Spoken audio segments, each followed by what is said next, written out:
Ladies and gentlemen, in 1957, the Soviets launched Sputnik, the first man-made orbiting satellite.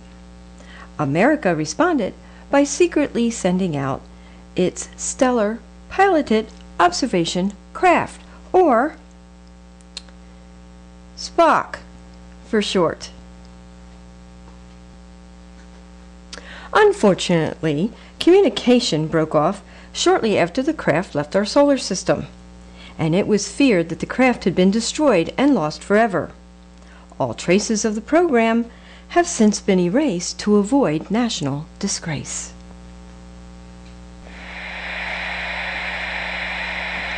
This just in. Earlier today we received transmissions that we believe are from the craft, and it looks like we may again be able to establish communications at any moment. Yes, yes. Operations to observation craft. Come in, please. Are you there? Spock? Are you there? Oh, yes, I'm here. Can you hear me? Operation Space. Yes. We're receiving you loud and clear. Everyone here wants to know what happened. I ran out of minutes on my cell phone. Excuse me? I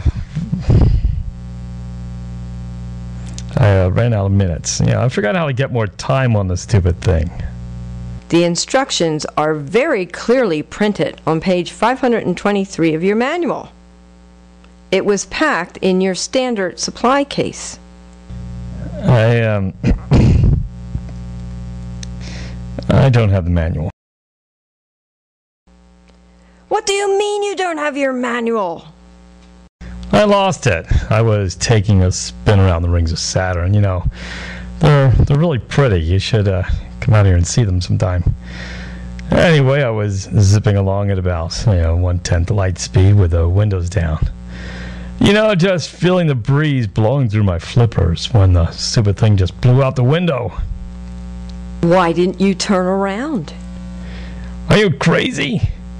By the time I realized what had happened, I was halfway to Alpha Centauri. Besides, could be anywhere by now. You know how big this universe is? No, Well, let me give you an idea, sister. Let's say I could travel at the speed of light.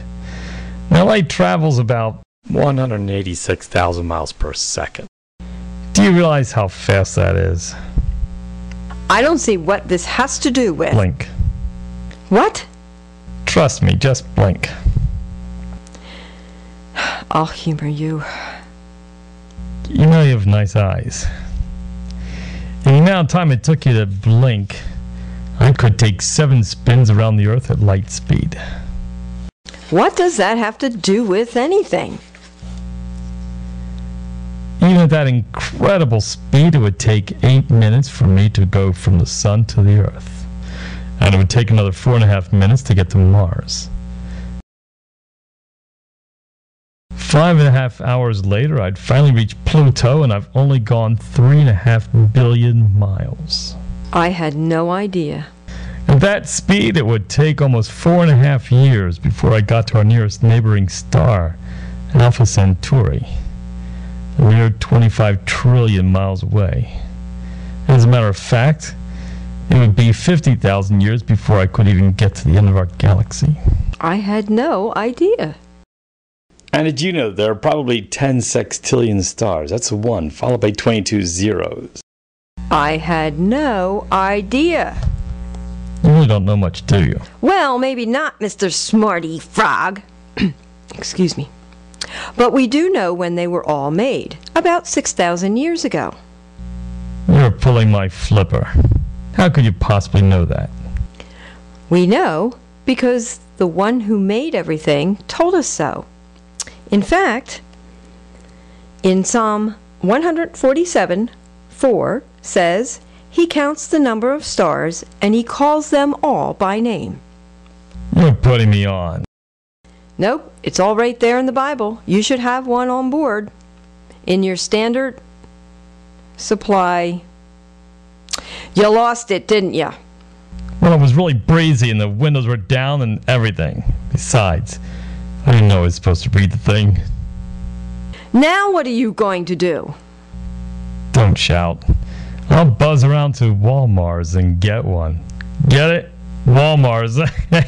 Yeah, that's a joke. So not funny. I guess not. The instruction manual for the craft is really important, but the Bible is even more important.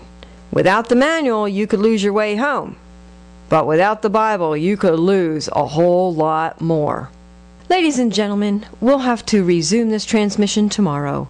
We now return you to your regularly scheduled program. Thank you. Stupid frog. I heard that.